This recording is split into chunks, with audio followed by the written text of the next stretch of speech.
Well, hi, I'm Terry, recovering adult child, codependent, multiply addicted, Irish Catholic, white male Democrat. And as some of you know, meetings take longer and longer because the introductions keep going. And so I've found a new introduction. It's, hi, I'm Terry, and I'm not a gambler. So anyway, the videoing of the program is done for several reasons. The main one is that there are several people that are interested in doing Lifeworks programs in different areas where, and I can't be there, and they wanted videos of the lectures. I'm going to ignore the camera, pretend it's not there, and I suggest everybody do the same. Now, if you have something that you want to bring up, first of all, there'll be no facial shots of you guys unless you want them. Then you can just kind of stand up here and wave in front of me or something. But if you have, I do this also as kind of an interchange. There's some lecture parts and some material I want to get through, but some of it's just sort of a dialogue and question and answer and some discussion. The thing I'd like to suggest is if there's something that you want to bring up that you don't want videoed, that just jot it down. And we'll always take some time after the cameras are off to discuss or answer questions. Okay, so I'll always hang around and we'll continue on. The other part is that most of the personal sharing is done in the small group sessions. And we'll start the small group sessions after lecture tomorrow. The other thing is that the lectures get long, some of them. And so my suggestion is if you sleep, don't snore. That's the only rule about lectures.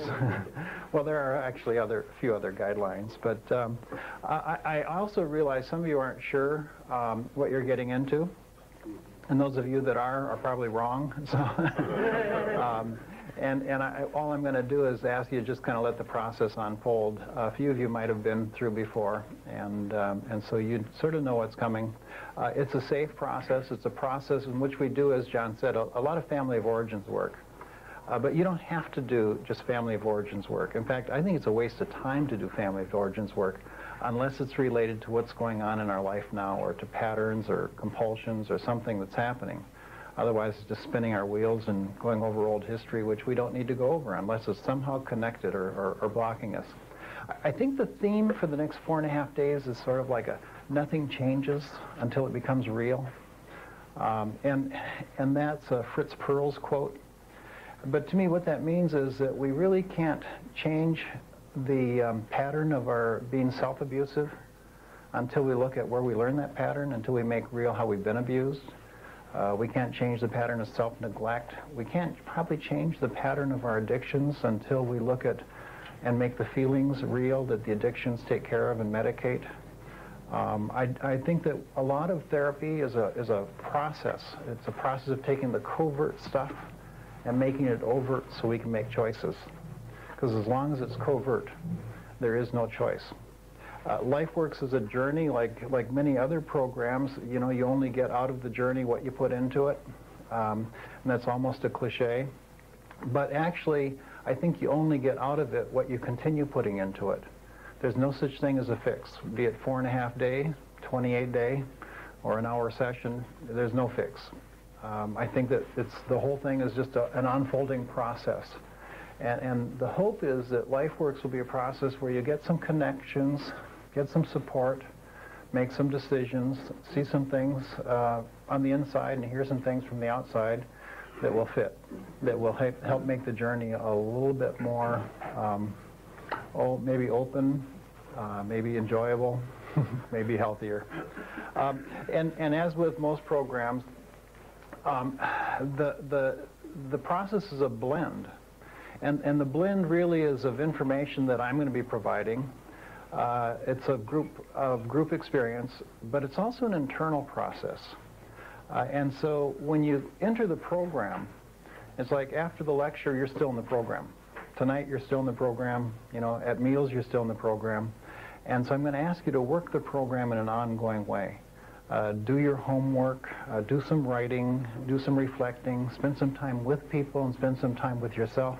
But don't do a lot of distracting. Don't get heavily involved in taking care of other people. Try not to get too involved in family and work stuff. Stay with the process, the journey that's sort of unfolding. The program, I started the program about, no, it's been over a decade now, and longer than I don't like this pioneer stuff, by the way. I feel old enough the way it is without that pioneer word, the P word. But I started 10, 12 years ago, and I started it because I needed it, actually. I sort of wanted to be an alcoholic, and alcohol didn't really work for me, but, you know, I had this idea that if I could go to treatment, I could get things, you know, sorted out.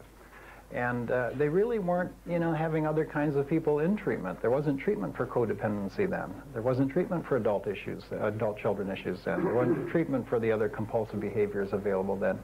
You know, and so I kind of struggled along in my therapy, you know, doing it the hard way, if you will. And so what I did was I started a program for myself that I invited friends and other people to. And at first it was called the Compulsivity Clinic. You know, I've subscribed to that philosophy of anything worth doing is worth doing fanatically until you somehow wound yourself in the process. And so, you know, it's really a program that's not going to focus specifically on an addiction, and it's not going to focus specifically on a certain kind of abuse. It's a program that's going to focus more on, or not focus maybe. It's just, let's look at what happened to us and how we've responded to it. Let's make the link and see what we can do about it. I have some guidelines for the program. And the guidelines are, first of all, no violence, especially to the lecturer, thank you. But, you know, anger is a feeling, just like, you know, joy and sadness and everything else. And anger will come up. And so we're going to ask you to express the anger in ways that are appropriate and to not hurt anybody and or yourself throughout the program with the anger. Another guideline is to take risks. The risk of sharing feelings is sometimes harder than, you know, physical adventure risks. Of opening ourselves up to the reality of our past is sometimes a big risk. And sometimes, you know, I think that risk requires some trust, but trust isn't always a feeling. You can make a decision to trust, too. And I'm going to ask you to make that decision. And I know a lot of us have been in therapy a lot of different times, and we've been hurt at different times in our therapy, and it's hard to trust sometimes after we've been hurt. But I'm still going to ask you to just make that decision to trust. Trust the process, trust yourself, and trust the support that you'll have around you. And I know the therapists. I've worked with them for years and years, and I trust them implicitly. The other one is honesty. And a lot of us are honest in that we don't tell lies exactly, but we are dishonest with our feelings, or we're dishonest in ways that we leave things out. So I think doing our best to be honest, and that's part of openness. Not brutal honesty, you know, where if you see someone that, you know, you don't trust what they're saying, you know, you have to kind of club them over the head with, oh, you must be lying, you know, and sort of like be affirming and gentle with the honesty and the group process and with yourself and with your facilitator, too. No drug use during the program. That includes alcohol, of course. And if you're on a doctor's prescription, don't stop taking it because I just said this. But if you know something about what it is and you know about dosage, and if it is mood altering, go to your minimum dose where you can still function. As far as smoking goes, I think there is a smoking area outside or something like that. I'm not sure what the process is. My suggestion is if you've thought about quitting, quit right now and enter the program. And, you know, you might say, well, I won't get anything out of the program. Well, if you leave the program not smoking, you'll have gotten something out of the program, even if you didn't hear a word anybody said for 4.5 days. But it is a good time to not smoke. And if you do smoke and you're not deciding to quit now, I'm not going to force that issue. But what I am going to suggest is that after you've done some work, or if you've heard something that connects and creates a feeling response, or you know it should be creating a feeling response, don't have a cigarette afterwards. Don't have a cigarette that break. Avoid it at that point. Now, don't go to the extreme of becoming dysfunctional in terms of what you quit and what you don't do and how you treat yourself. Be gentle with yourself through the process. But if there is some addictive behavior that you're working on here, another guideline is to not act that out while you're here. Okay, in other words, you know, if it's an eating disorder, I'm going to ask you to not use food to medicate your feelings during the process. Don't buy a stash of something and keep it with you all the time and munch away your emotional responses to the process.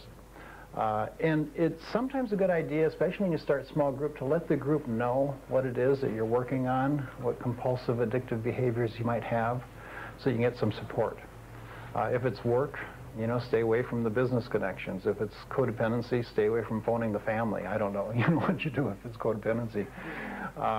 I guess you don't stay away from yourself, but I think that you have to watch out for taking care of other people. I don't know if anybody in here is sort of like an emotional sponge. You know, if there's feelings going on within 50 miles, you know, we'll kind of get absorbed in it, especially if it's someone else's feelings, and we'll try and take care of it and fix it and soothe it, or, you know, whatever. And I think that we have to watch out for that.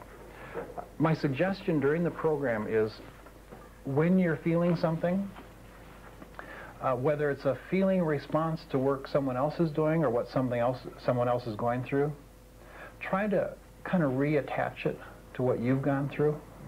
It's like we do feel for other people, but very often that response is still connected to where we've been, or at least we can connect it. So if you start crying with someone, do a little switch too and start looking at your own grieving process, because that's the healing part of this program, is sorting out some of the emotional responses that we've had. Nothing changes till it becomes real. It means that we have to make the feelings real. And real in the sense that not as big as we want them to be or think they're supposed to be, but as big as they are. Any questions of me so far about the process, about the guidelines? Oh, your presence is important, obviously. And so for each session, it's important that you be here, and we'll try to start as on time as we possibly can. And I think with that, if something comes up, an emergency, please let your group know. The other thing is that at some point while you're here, you're probably going to wonder what the hell you're doing here. And you may even be sure that this isn't the right place for you. And that point may have already come. So the only thing I'm going to ask you is that, you know, you've come this far. Hang in here for the process. And the closer sometimes we get to ourselves and to our reality, the more it feels like we shouldn't be here. The more we can find reasons. I have the wrong facilitator. I hate this hospital. This room is too hot. I can't stand that lecture, you know.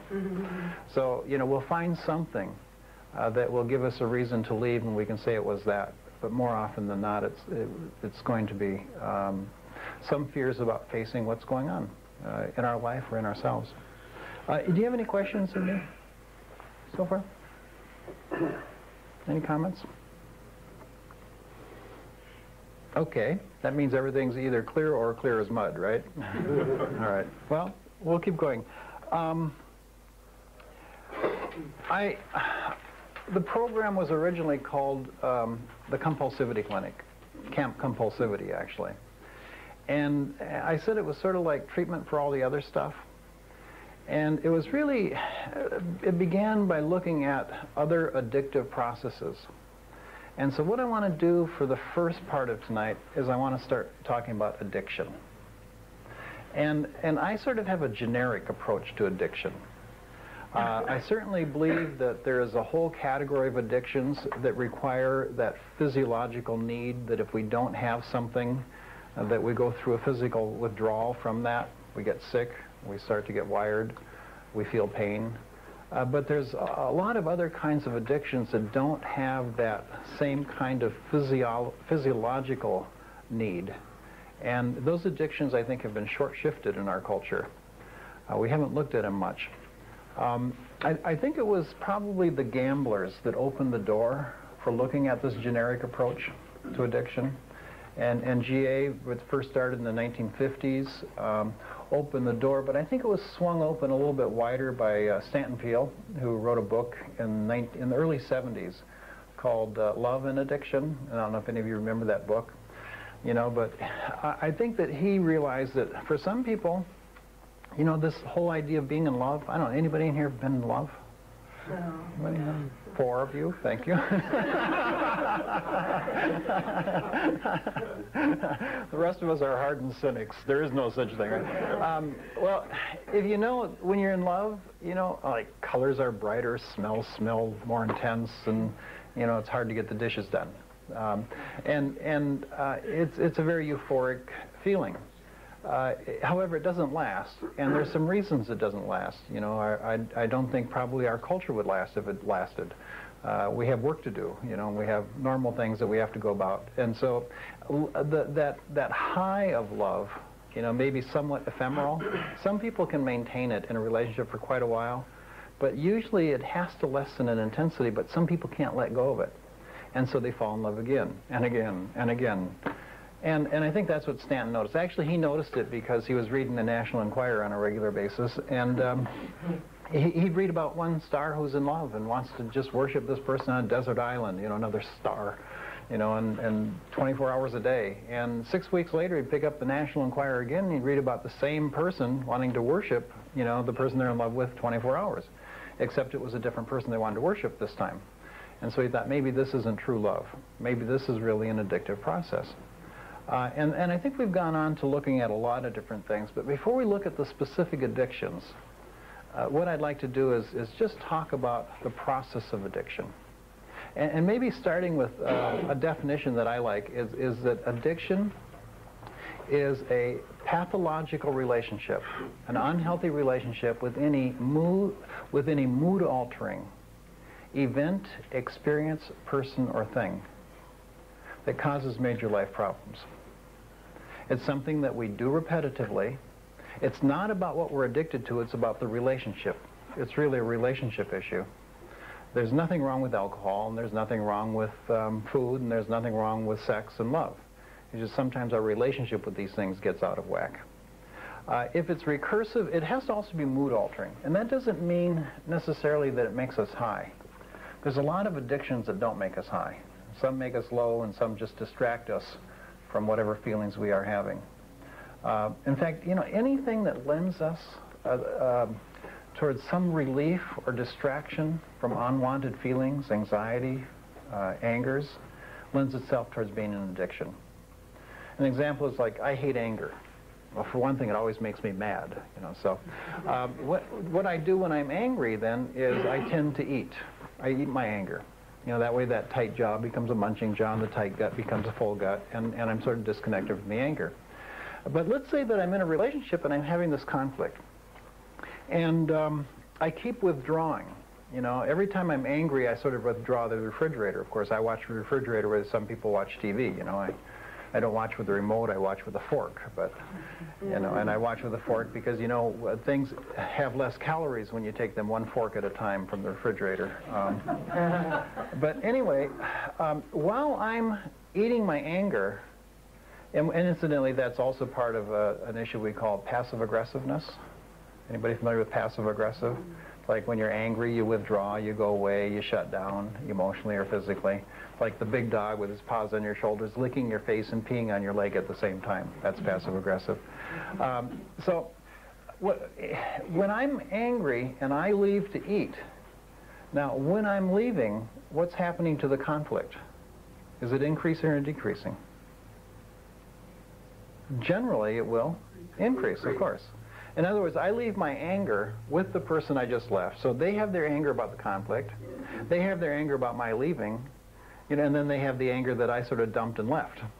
You know, so they get a triple whammy. And of course, that makes them often look like a raging lunatic bitch. Where I look like this nice, gentle person who's just got a little eating disorder. And the reality is that I'm in control of that conflict, but I'm really out of control with the conflict and the eating, because the more I leave, the greater the conflict, but the less is my ability to deal with the conflict, so the greater is my need to eat the anger. And that's sort of an addiction spiral that one gets into, that I get into. Addiction, I think that the hallmark of addiction is really the loss of control. You know, we see people that seem to lose control. And that addiction is sustained through denial. But I want to talk about the loss of control first, because it's sort of a strange thing about addicts and control. And I don't know if there's any addicts in here, but Stanton Peele also says addiction is humankind's great unifying experience. Generally, if we want to see an addict up close, all we have to do is look in the mirror. So, and tonight we'll help you find an addiction that you can work on during the next 4.5 days, if you don't have one already. And I also believe that there are very few people with an addiction. There are a whole bunch of people that are addictive. And then the most common recovery for addiction is addiction. We just keep switching addictions. Actually, if we're smart, we find one that doesn't piss people off so much, so we don't have to go to treatment so often. But anyway, that's generally the recovery in our culture. Anyway, I think that the addiction process, the control, it's like addicts are actually very controlling people. And that maybe the most addictive process in their lives is the control. You see, control is something that sort of takes care of and soothes our fear, that can hide our shame, and that can even moderate our anger. You know, and control gives a sense of power as well. But control is the one thing the more you get, the more you need. You know, and the more you have, the more you fear not having it. And so it's like an addict. They try to control other people. They try to control their feelings. They try to control reality. And they try to control what they're addicted to. But it seems that they're an addict because they get out of control with the addiction process. Well, in a way, that's the healthiest part of their life. Because it's the one place where they're not in control. And the real pathology of their life is probably the control that they're trying to exert. In fact, I have a friend of mine, he was sort of talking about control, but he told the story about what a good driver he was. He said, I was driving through life, and I was the best driver I knew. He said, when I saw an obstacle, I'd go around it, I'd go over it, but if I couldn't, I'd go through it. And he said, I had a condominium in Aspen, which nobody has anymore. He said, I had a big house in the suburbs of Minneapolis. I was the youngest partner in the largest law firm in Minneapolis. He said, but something happened. He said, oh, I also had a wife and 3 children. And he said, but what happened was my wife left me and took the 3 children. And she also took the house in Minneapolis and the condominium in Aspen. And he said, 2 weeks after that, he said, I lost my job. I lost my partnership in the law firm. And he said, and I ended up with nothing. And he said, and this gave me pause to reflect. So I got out of the car that I'd been driving through life, and I walked back from it, and I looked at it, and what I noticed was that this car was one of those Fisher-Price kiddie cars, where the steering wheel ain't even connected to the front wheels. And so it's like he had this illusion that he was in control, and the whole time he'd been out of control. And I think a lot of us have this idea that we're driving through life, but our steering wheel ain't connected to our front wheels. I also think that addiction being sustained through denial, it makes it hard to sort of intervene on addiction, you know, by us for ourselves or other people for us. In fact, one of the earmarks that we hear about alcoholism is that if you're an alcoholic, one aspect of the disease is the inability to know that you're an alcoholic. And so that makes it tough. So then someone comes up and says, well, you're an alcoholic, and you say, no, I'm not. They say, that proves it. Of course, if you say, yes, I am, you go to treatment anyway. So if someone comes up and says, you're an alcoholic, just buy a ticket to treatment. There's no arguing it. I think that's true for many of our addictions, but it sometimes isn't so overtly true, and it isn't true the same way with all alcoholics. Incidentally, one thing about addicts that I've noticed, that any time you say anything about addicts or addiction, you'll find some addicts with that addiction that will prove you wrong. In other words, all the cliches and generalizations will be wrong. Addictions are like Hong Kong suits. You know, we sort of don't, we don't tailor-make us to fit the addiction. We tailor-make the addiction to fit us. You know, and then we wear it for a while, and then gradually we start fitting the addiction. And eventually, you know, you start to see the earmarks. But, you know, one of the first things I learned was about alcoholism is that there is no such thing. There's alcoholisms, and everybody wears a difference. It's tailored differently for each person. And I think that's an important aspect.